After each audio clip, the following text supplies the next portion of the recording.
Itu dulu kita pengkaji ilmu itu tidak pernah tahu bedanya NU dan Muhammadiyah. Karena dulu Mbah Darwis itu, Kiai Dahlan itu dulu ngajinya bersama Mbah Hasyim ketika di Indonesia yang ngaji Mbah Soleh Darat. Mbah Soleh Darat itu dulu ngajinya sama buyut saya ke-6, namanya Mbah Soleh Asnawi di Kudus. Mbah Soleh Darat itu dulu alim-alimnya orang Jawa ya Mbah Soleh Darat, Soleh bin Umar. Tempatnya di Semarang, tapi beliau itu sebenarnya orang Jepara yang dekat Kudus. Setelah di Mekah, Mbah Hasyim ini mondoknya ya, mulazimnya ke Syekh Mahfud Termas, tapi sesekali ke Syekh Khotib Minangkabau. Nah yang Mbah Ahmad Dahlan lebih sering ke Syekh Khotib Minangkabau, sesekali ke Mbah Mahfud. Singkat cerita, karena Syekh Khotib Minangkabau sudah modern ya, terlibat organisasi dunia. Pas itu beliau pengagum Muhammad Abduh, pengagum Rasid Ridho, sehingga bawaannya Mbah Dahlan itu lebih pergerakan karena beliau lebih mengidolakan Syekh Khotib. Nah Syekh Khotib sendiri sebenarnya orang Minangkabau, jadi beliau namanya Muhammad saja sebenarnya. Jadi menantunya orang Arab. Oh itu dicibir mertuanya ini karena punya mantu orang Jawa, orang ndak Arab. Singkat cerita terus si mertuanya bilang gini, kamu jangan pernah bilang kalau orang Arab itu mansa kanal Arab, orang yang bertempat di Arab. Walakin mantakallama bi arabiyyin fasihin, tapi orang bisa ngomong Arab secara fasih. Singkat cerita, kalau kamu tidak percaya, nanti suatu saat menantu saya kalau Jumatan, tidak usah kamu kasih tahu, langsung suruh jadi khotib. Nggak usah kamu kasih tahu, sarannya nggak usah kamu kasih tahu. Kalau sekarang kan enggak. Kalau dosen mau jadi khotib kan mengumpulkan materi dulu. Lucunya di antara materinya itu dari TV, makanya jadi ribet kan khutbah sekarang. Kalau musim corona ya akan ngomong corona, musim apa yang ngomong apa. Jadi lagi-lagi didikte oleh media. Sebenarnya kalau ngomong kan sesuai kebutuhan umat, ini obatnya apa. Tapi nggak sesuai trending topik, itu kan kayak anak-anak gaul. Ini dokter kok gitu kan aneh. Singkat cerita si khotib ini nggak dikasih tahu, saya Muhammad tadi nggak dikasih tahu, langsung disuruh khutbah. Fatakallama bikalamin fasihin, dia ngomong fasih sekali, bahkan ngalah-ngalahi fasihnya orang Arab asli. Semenjak itu beliau dapat gelar al-khotib, orang yang cakap berpidato berkhutbah. Makanya terus dia khotib al-Minangkabau. Jadi orang Indonesia itu luar biasa. Dulu yang namanya orang Indonesia di Arab Saudi itu dihormati sekali, karena yang kesana itu pasti ulama. Sudah alim di Indonesia kesana, termasuk Mbah Ahmad Dahlan, Mbah Hasyim dulu karena sama-sama muridnya Mbah Soleh Darat. Lama-lama yang kesana itu TKI TKW itu ya mulai agak dibully.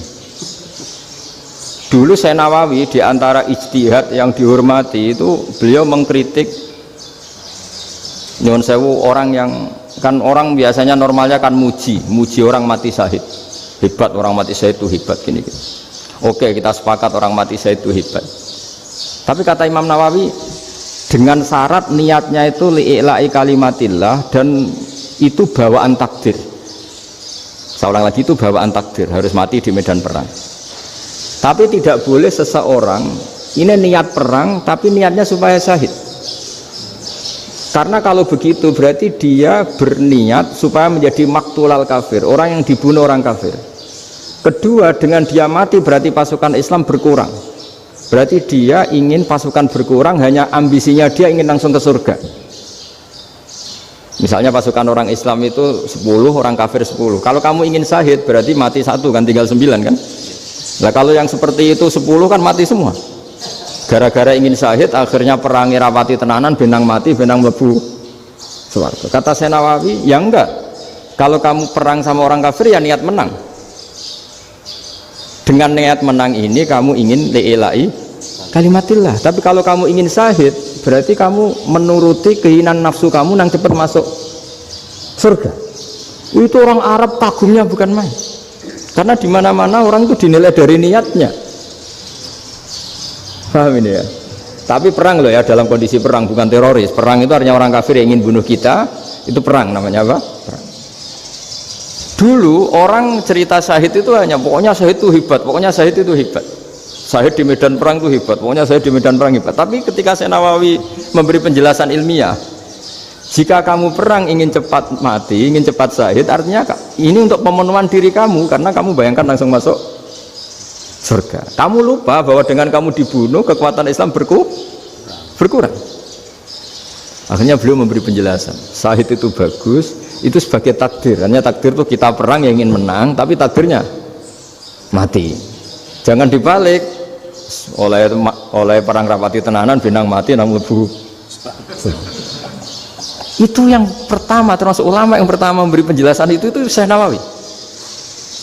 Akhirnya melahirkan kekaguman yang luar biasa dengan tafsir Munirnya itu. Terus beliau itu orang yang rileks kalau menjelaskan ilmu. Ini ya juga guru-gurunya Mbah Hasim, Mbah Guru sama Mbah Hasim sama Mbah Ahmad Dahlan Syekh Nawawi itu. Jadi dulu yang alim di Arab itu ada Syekh Nawawi, ada Syekh Khotib Minangkabau, ada Syekh Bakir Jogja, ada Syekh Mahfud Termas. Itu orang Indonesia banyak sekali yang alim. Bahkan diantaranya yang dikagumi Al-Azhar itu juga orang Indonesia, nama Syekh Abdul Manan, itu mbahnya Syekh Mahfud Termas. Itu pertama ada duta besar Indonesia di Mesir, itu termasuk barokahnya Mbak Abdul Manan tadi, itu juga orang Indonesia. Jadi pemahaman ulama Indonesia itu khas, termasuk ketika memaknai apa? Syahid. Ketika memaknai apa? Syahid. Itu unik. Ketika Syekh Nawawi diuji dulu itu yang namanya ulama diuji dulu oleh 100 ulama. Jadi dulu ya ada kompetisi. Imam Bukhari diakui jadi ahli hadis itu diuji oleh mi'atu muhaddisin, 100 orang ahli hadis, sanad dibolak-balik, matanya dibolak-balik, tapi beliau tetap bisa mengembalikan proporsi sanad itu. Syekh Nawawi pernah diuji gini. Ayul afdol al ulama awe salatin. Keren mana ulama sama raja atau sama orang-orang kaya, sama penguasa? Ya keren ulama. Terus dibully sama orang. Tapi setahu saya banyak ulama yang antri di rumahnya raja, tapi saya tidak tahu melihat raja antri di rumahnya ulama. Ya, kebanyakan kan mungkin ustadz atau kiai yang antri ngajukan proposal kan enggak. Nah, kalau raja kan enggak pati itu, malah enggak usah antri, kiainya sudah nyambut sebelum datang. Jawabannya lucu Syekh Nawawi itu, dan yang tanya itu langsung diem. Ya karena ulama itu tahu fungsinya uang, sehingga cara nyari sampai seperti itu. Sementara raja-raja itu tidak tahu fungsinya ilmu, makanya tidak pernah sowan ulama.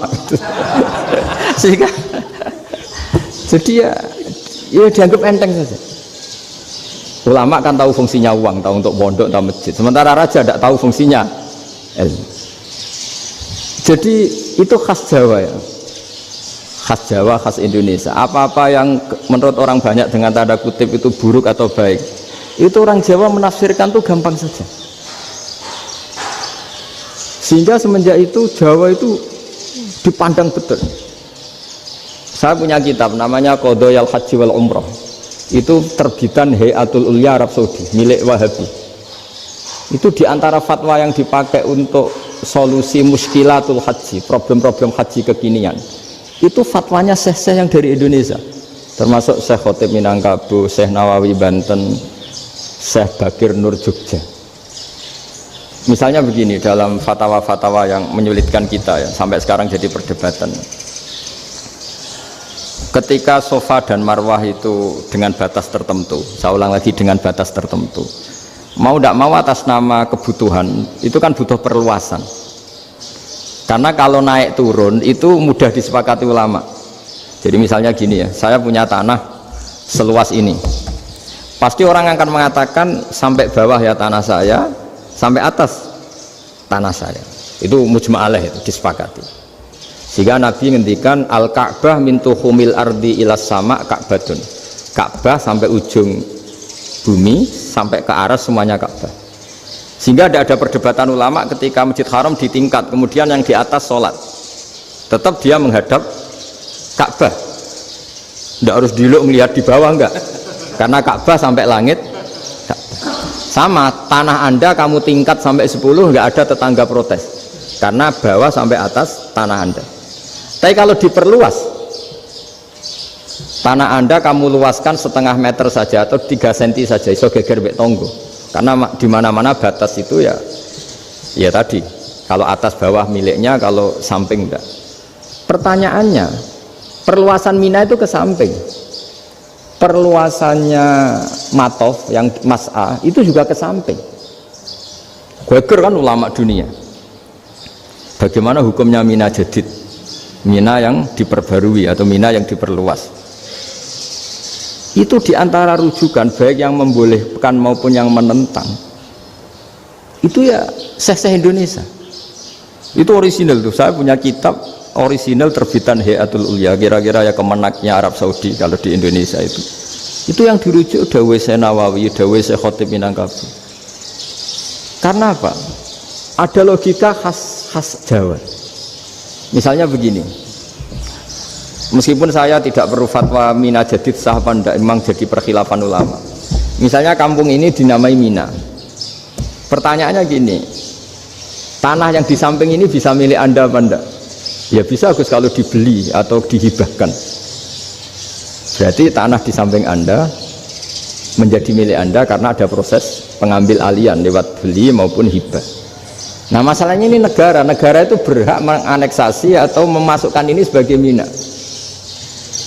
Itu ulama Jawa kalau ditanya alasannya apa?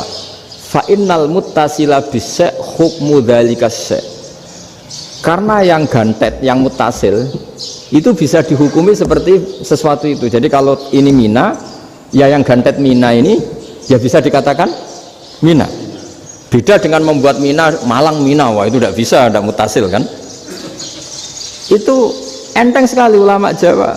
Satu ya tentu karena kebutuhan, tapi asal masih al-muttasilu bihi, yang masih tanah yang masih mutasil dengan. Nah, ketika perluasan antara sofa dan marwah kan misalnya ini batas luasnya sofa, ini batas luasnya marwah. Lalu atas nama kebutuhan, sofa marwah itu sampai sini. Sampai agak meluas ke sini. Itu geger Arab Saudi. Wah, ini gimana? Padahal tawaf itu harus antara gunung Sofa dan gunung Marwah, sa'i itu ya. Tapi kalau istilah Quran memang tawaf sama-sama. Makanya apa? Inna Sofa al Marwata min sya'airillah faman hajjal baita wa i'tamara fala junaha alaihi ayat tawafati. Nah, jadi kalau istilah sa'i di Quran itu masih tawaf. Karena harus ada, kalau bisa lah, bukan harus. Kalau bisa memang harus ada unsur muternya. Kita kalau sa'i kan dari sini Sofa sampai sini Marwah, terus kan agak muter ke sini. Nah, kan agak membentuk lingkar, nah, makanya Quran tetap mengistilahkan apa? Tawaf. Jadi bukan sini ke sini terus sini ke sini kan enggak, tapi sini sampai sini terus muter kan, terus sini. Jadi antara setar dan selama ini prakteknya kan gitu ya. Sofa ngambil sini, terus ke sini, terus agak muter. Nah, karena ada unsur agak muter ini terus orang menyebut apa? Tawaf. Tapi itu bukan syarat sah, ini cerita ideal. Saya ulang lagi ya. Gunung Sofa itu puncaknya atau pucuknya kalau dalam bahasa Jawa itu hanya segini, ini sampai sini. Nah, kelompok Islam yang fikih keras nggak boleh diperluas karena Allah memilih tempat ini itu spesial, jadi nggak boleh ke yang lain. Tapi ketika kebutuhan mendesak, mau tidak mau harus diperluas. Itu jawabnya Kiai Jawa lucu. Gunung sing ketok itu sing dhuwure tok. Sikilane luwih ombo. Jadi kan gunung kan bentuknya gini. Nah, sofa yang kecil itu yang atasnya, tapi sikilannya sini kakinya lebih luas. Jadi boleh perluasan asal tidak melebihi kakinya. Nah, dihitung ya lebih luas. Jadi Kiai Jawa itu kayak wong delok gunung Penanggungan, kayak gunung Arjuna. Di mana-mana puncak gunung itu lebih kecil timbang kakinya. Artinya diperluas ini bukan berarti tidak di sofa dan tidak di, itu khas Kiai Jawa. Jadi jangan kira orang Jawa itu tidak hebat sekali. Termasuk perkembangan hotel di Arab Saudi. Itu dulu sebelum ada hotel, buyut saya kelima atau keenam dulu haji, namanya Badur Rahman. Itu kalau mau ingin apa ya, menghindari terik matahari itu masuk gua. Itu masuk gua itu hanya separuh badan, kakinya di luar. Jadi jangan bayangkan kalau gua di Indonesia kayak gua Akbar di Tuban orang bisa masuk jalan-jalan, enggak. Gua di Arab itu kayak cepitan batu, tidak sampai masuk. Sehingga kepalanya dimasukkan, kakinya masih kena matahari. Saking panasnya Arab Saudi. Sehingga dalam bayangan hijrah ketika Nabi bersembunyi di gua apa? Sur, itu kata Abu Bakar, kalau orang kafir melihat kakinya pasti melihat kita karena nggak bisa masuk penuh. Jadi orang itu mau dempes tok. Sehingga ya kira-kira luasnya gua paling segini. Makanya guyonannya kiai-kiai itu, untung nggak kayak gua Indonesia. Kalau kayak gua Indonesia laba-labanya capek karena luas sekali. Jadi jangan bayangkan gua Arab tuh kayak gua Indonesia. Makanya bayangannya, andai kan orang tuh melihat ke bawah pasti melihat kita karena orangnya nggak bisa masuk penuh, nggak bisa masuk 100%. Ya kayak cepitan batu lah mirip. Itu kan mirip Gunung Uhud. Gunung Uhud kata Rasulullah, nanti kalau kamu perang itu di atas, menang atau kalah di atas, musuh biar di bawah. Dengan di atas kamu bisa manah. Jangan bayangkan kayak Gunung Merapi, kayak Gunung Penanggungan. Lah kalau Gunung Penanggungan mana ke bawah yang leyang kan? Jadi gunung di Arab itu kayak bukit. Ya sampean pernah kan ke Uhud itu ya sama ini aja tinggi ini kan? Nah ini yang mulai ada mis. Makanya nerjemah itu susah di Indonesia. Karena jabal itu udah harus tinggi. Kalau tinggi nggak bisa mana dari atas ke bawah kan nggak ngefek kan? Sampean kalau ke Uhud gunungnya kan pendek sekali sehingga yang mana dari atas ke bawah ya kalau kena musuh ya celaka karena memang dekat. Ya kalau gunung Indonesia mana dari atas ke bawah yang ngeleyang nggak ngefek. Nah itu susahnya nerjemah bahasa Arab ke kita. Jadi apa ya, transkrip itu nggak gampang karena ada pengertian yang beda. Kita kalau bilang gunung itu tinggi sekali. Sampai banyak mahasiswa tersesat ya saking tingginya. Kalau orang naik Uhud gak akan tersesat, wong ketok dari bawah itu. Nah ini pentingnya ngaji ya. Jadi akhirnya ulama-ulama Indonesia itu dipakai rujukan. Jadi mulai Mbah Hasyim, Mbah Ahmad Dahlan sampai era buyut-buyut itu masih orang alim. Lama-lama yang di Indonesia ini orang-orang yang bodoh. Sehingga orang Jawa kalau ke sana dibully, ya Jawa tak kulul khaya. Orang Jawa itu penggaweannya itu makan ular. Karena belut itu kalau di kamus itu persis ular. Dulu itu kan kamus tidak full color. Gara-gara gak full color, gambar belut sama ular itu sama. Belut itu belut sama ular kalau nggak full color gambarnya sama apa enggak? Sama. Terus orang Jawa itu kan masih banyak yang makan bajing itu apa? Ketupai itu. Bajing kalau digambar tidak full color sama dengan tikus. Gambar yang tidak warna hitam putih. Sehingga kita ini dibully pemakan tikus dan pemakan ular. Karena belut itu persis ular kalau digambar yang tidak full color. Sampai datang Syekhona Khalil, datang ulama. Ngarang kitab ya judulnya Al-Belut. Karena nggak terima bangsanya dinyek makan apa? Ular. Terus dikarang. Wal belut hayawanun bakhriyun, terus ya isu fi kadza wa kadza. Itu beda dengan al hayyah. Itu diterangkan. Mulai bisa nerima. Terus sistem hotel juga gitu. Sampai tanyakan dalam sejarah dulu orang Sedayu ada namanya Syekh Mukhtar. Syekh Mukhtar bukan bikin rumah besar yang siapapun orang Indonesia haji itu nempat di sana. Nah ini yang menginspirasi akhirnya ada hotel. Dulu Syekh Mukhtar hanya menyediakan untuk hujat-hujat Indonesia. Lama-lama jadi hotel. Nggak mau saya mau cerita. Kata Mbah Mun sering cerita. Kenapa wa ma arsalnaka illa rahmatal lil alamin, kata Mbah Mun. Allah itu pasti bikin ulama yang tidak produk Arab itu pasti ada. Kalau orang Arab jadi ulama wajar, bahasanya Arab, domisilinya di Arab. Tapi Allah akan selalu bikin ulama yang tidak bangsa Arab. Imam Ghazali itu Tus itu Persia. Imam Bukhari itu kira-kira kalau sekarang ikut Uzbek. Ya, Imam Bukhari itu kalau negara sekarang ikut mana? Uzbek. Kenapa demikian kata Mbah Mun? Karena Allah sudah ngendikan wa ma arsalnaka illa kafatal linnas. Manusia semua ini kena khitabnya Islam. Kalau tidak ada ulama yang dari berbagai negara, kesannya Islam itu hanya milik orang Arab Saudi. Makanya Allah selalu bikin ulama-ulama yang bahkan tidak Arab. Termasuk Imamul Muhaddisin, yaitu Imam Bukhari, itu orang Uzbek. orang Rusia lah kalau sekarang, ikut Uni Soviet dulu. Imam Ghazali itu orang Persia, Syekh Nawawi itu orang Banten. Karena Allah ingin memaklumatkan bahwa Islam ini untuk semua, sehingga orang yang tidak Arab pun bisa belajar Islam, yang alimnya itu nggak kalah sama orang apa? Arab. Makanya ini PR ya, kalau Gus Dah Ploso nanti ngendikan suatu saat orang belajar Islam itu bahkan orang Arab pun bisa belajar ke Indonesia. Kalau orang Indonesia bisa alim betul kayak dulu. Sekarang banyak liga antar ulama, itu orang Indonesia pasti masuk. Ulama-ulama top dunia itu pasti orang Indonesia banyak yang masuk. Karena tadi ketika orang Indonesia baca kitab, itu orang Arab itu kagum, kok bisa ada bahasanya baca secara benar. Bukan sekedar bisa baca secara benar. Karena memang dilatih sedemikian rupa di pondok-pondok. Makanya kita semua lah yang alim di Indonesia itu kemana-mana ya pasti alim.